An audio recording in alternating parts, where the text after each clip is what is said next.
अक्सर लोगों का सोचना है कि बायोगैस प्लांट में डाले जाने वाला इंसानी या हैवानी फुजला या कोई भी नामियाती मादा या तो ख़त्म हो जाता है या फिर बेकार होकर ज़ाया हो जाता है, जबकि तासुर गलत है, क्योंकि प्लांट में डाले जाने वाले ये फुजला स्याह गारे की शक्ल में प्लांट से बाहर निकलता है। इस गारे को बायोगैस स्लरी कहते हैं। ये बायोगैस स्लरी बायोगैस प्लांट में से एनएरोबिक डाइजेशन के नतीजे में पैदा होने वाली दो प्रोडक्ट्स में से एक है।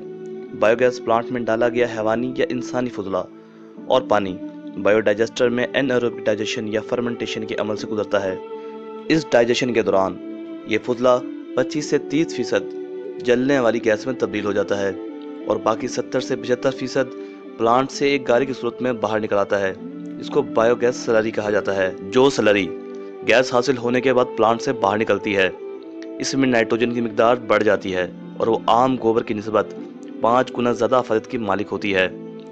इस स्लरी को हम फ़ौरन इस्तेमाल कर सकते हैं या इसको महफूज कर सकते हैं। ये एक बेहतरीन नामियाती खाद होती है और इसमें दीगर नामियाती अज्जा शामिल होते हैं जो ज़मीन को दायमी ताकत और नरमी फराहम करते हैं। फसलों की सेहतमंद बढ़ोतरी के लिए बहुत ज़रूरी है। नामियाती खाद कीमियाई खाद का बेहतरीन नमूल बदल है। इसके मुज़र असरात को ज़ाइल करने का भी बेहतरीन मौसर ज़रिया है। ये स्लरी नाइट्रोजन, फास्फोरस और पोटाश जैसे अज़ाए कबीरा से भरपूर होती है।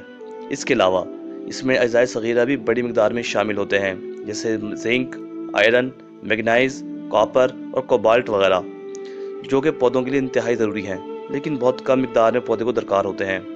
बायोगैस स्लरी का हम मुख्तलिफ मकसद के लिए इस्तेमाल करते हैं, जैसे अपने नामियाती खाद के तौर पर फार्म्स में, मशरूम या खुम्बी काश्त के लिए।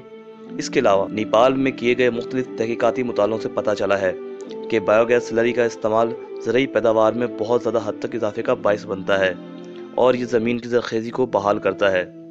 देसी खाद के मुकाबले में डाइजेस्ट शुदा सर्दी का इस्तेमाल चावल, गंदम और मकई की पैदावार में इजाफे का बाइस बनता है। अखराजी कंपोस्ट को अगर मुनासिब तरीके से इस्तेमाल और ज़ख़ीरा किया जाए तो इससे ज़मीन की ज़रखेज़ी बहुत ज़्यादा हद तक बेहतर बनाई जा सकती है और अजनास की पैदावार में देसी खाद की निस्बत 10 से लेकर 30% तक इजाफा होता है। बहुत सारी तहकीक से पता चला है कि गंदम, चावल और मकई पर लिक्विड फॉर्म में इसको इस्तेमाल करने से पैदावार में 10 से 33 और 37% तक इजाफा होता है। कंपोस्ट ना इस्तेमाल करने के मुकाबले में कंपोस्ट के इस्तेमाल से गोभी की पैदावार में 80%, जबकि गंदम की पैदावार में 67% और टमाटर की पैदावार में 21% तक इजाफा देखा गया है। इस स्लरी को पतला करके, यानी कि इसमें मजीद पानी को मिलाकर, इसको पौधों पे आम स्प्रे की तरह स्प्रे भी किया जा सकता है, जो कि पौधे को कुव्वत मुदाफ़ित फराहम करता है, कीड़ों से बचाता है और कोहरे से भी उसको महफूज रखता है।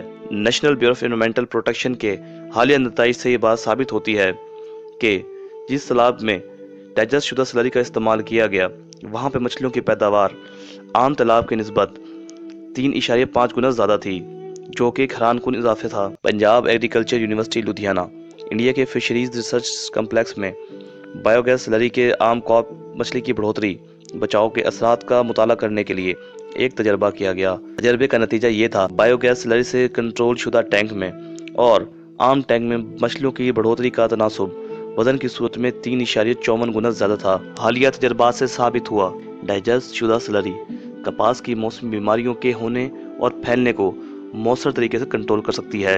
ये पहले साल बीमारी की शरह को 50% और दूसरे साल से ज़्यादा 70% तक कम करती है। पैदावार बढ़ाने के साथ साथ ज़मीन की ज़रखेज़ी का बाइस भी बनती है। इसके अलावा बायोगैस स्लरी का इस्तेमाल बायो कंपोस्ट बनाने और ऑर्गेनिक फार्मिंग के लिए भी निहायत मुफीद है। बायोगैस स्लरी के और भी बहुत से इस्तेमालात हैं, मगर वक्त की कमी की वजह से हमने कोशिश की है कि आपको ज़्यादा से ज़्यादा मालूमात फराहम कर सकें। दोस्तों, अगर आपको हमारी वीडियो पसंद आई है तो इसको लाइक करें और लोगों को भी शेयर करें ताकि दूसरे लोग भी इससे फ़ायदा उठा सकें। फ़ी अमान अल्लाह।